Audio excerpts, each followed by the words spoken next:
गिरिडीह में भाजपा ने रविवार को संविधान गौरव यात्रा कार्यक्रम आयोजित किया, जिसमें संविधान निर्माता बाबा भीमराव अंबेडकर की तस्वीर प्रमुखता से दिखाई दी।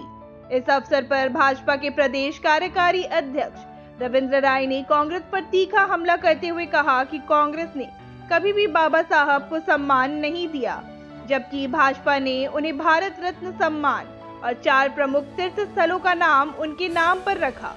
रविंद्र राय ने सवाल किया कि कांग्रेस ये बताए कि उन्होंने कब संविधान निर्माता का सम्मान किया है। साथ ही जमुआ विधायक मंजू कुमारी और बगोदर विधायक नागेंद्र महतो ने भी कांग्रेस पर झूठ बोलकर जनता को भ्रमित करने का आरोप लगाया। कार्यक्रम में भाजपा के कई प्रमुख नेता और कार्यकर्ता शामिल हुए, जिनमें जिला अध्यक्ष महादेव दुबे, सांसद प्रतिनिधि दिनेश यादव, मेयर सुनील पासवान और महिला मोर्चा की उषा कुमारी जैसे लोग शामिल थे। भारतीय जनता पार्टी पूरे देश भर में संविधान सम्मान गौरव अभियान कार्यक्रम प्रारंभ किया है।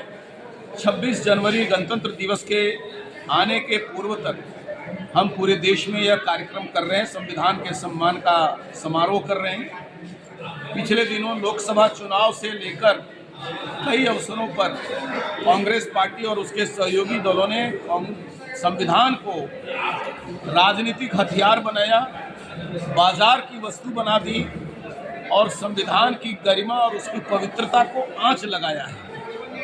भारतीय जनता पार्टी ये मानती है कि भारत का संविधान महापुरुषों के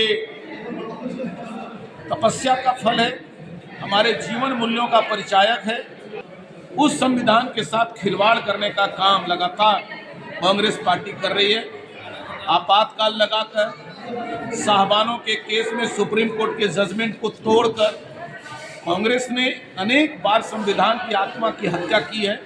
डॉक्टर अंबेडकर का सम्मान भारतीय जनता पार्टी बराबर की है और इनकी पुण्यतिथि और इनके जन्म तिथि 6 दिसंबर या 14 अप्रैल देश भर में इसके कार्यक्रम भाजपा अपनाती रही है। और कई बार हमने उनके जीवन पर 5 तीर्थ, जो उनके जीवन के 5 मोड़ हुए थे, उसके आधार पर देश और दुनिया में नरेंद्र मोदी की सरकार ने 5 तीर्थ बनाया। भारत रत्न की उनको हमने उपाधि दिया है। किसी सरकार ने कांग्रेस की और कभी किसी ने हिम्मत नहीं की या ये उदारता नहीं दिखाया कि भारत रत्न डॉक्टर अंबेडकर को बनाएं। भाजपा ने उनको, सरकार में उनको भारत रत्न की उपाधि दी गई है। और अब जब कांग्रेस भारत के संविधान के साथ अपमानपूर्ण व्यवहार कर रही है, उसे राजनीतिक हथियार बना रही है, वोट का मुद्दा बना रही है, ऐसी हालत में मुझे लगता है उसके निर्माता, संविधान के निर्माण करने की भूमिका निभाने वाले अंबेडकर के आत्मा को भी चोट पहुंची है, संविधान की आत्मा को चोट पहुंची है। हम अंबेडकर को भी याद कर रहे हैं और संविधान की अक्षुण्णता की कस्में खा रहे हैं।